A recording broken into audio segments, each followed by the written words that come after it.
Roh Kudus adalah penafsir kitab suci.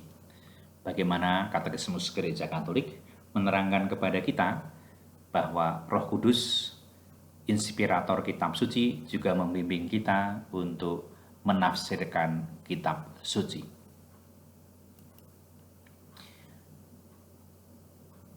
Artikel alinea atau alinea 109. Di dalam kitab suci, Allah berbicara kepada manusia dengan cara manusia. Penafsir kitab suci harus menyelidiki dengan teliti agar melihat apa yang sebenarnya hendak dinyatakan para penulis suci dan apa yang ingin diwahyukan Allah melalui kata-kata mereka.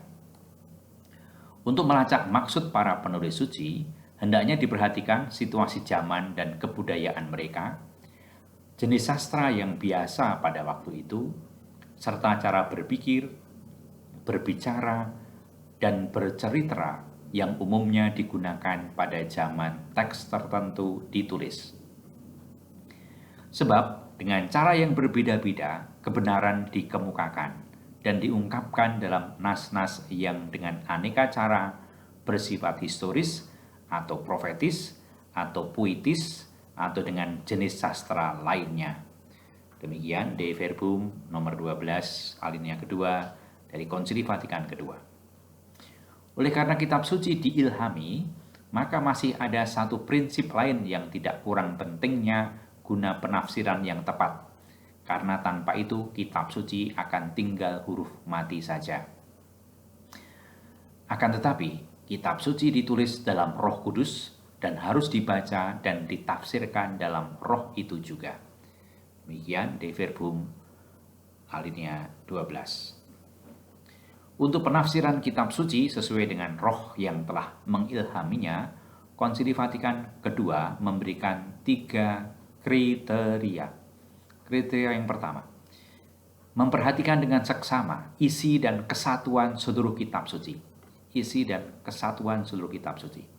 Sebab bagaimanapun bedanya kitab-kitab itu yang membentuk kitab suci, namun kitab suci adalah satu kesatuan atas dasar kesatuan rencana Allah yang pusat dan hatinya adalah Yesus Kristus. Sejak Paskah hati itu sudah dibuka. Ungkapan hati Kristus harus diartikan menurut kitab suci yang memperkenalkan hati Kristus. Hati ini tertutup sebelum kesengsaraan karena kitab suci masih gelap.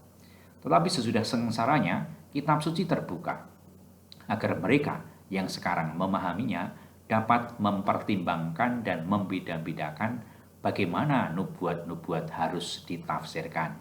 Demikian Santo Thomas Aquinas. Itu yang pertama, memperhatikan dengan seksama isi dan kesatuan seluruh kitab suci. Lalu yang kedua, membaca kitab suci dalam terang tradisi hidup seluruh gereja. Yang kedua, membaca kitab suci dalam terang tradisi hidup seluruh gereja.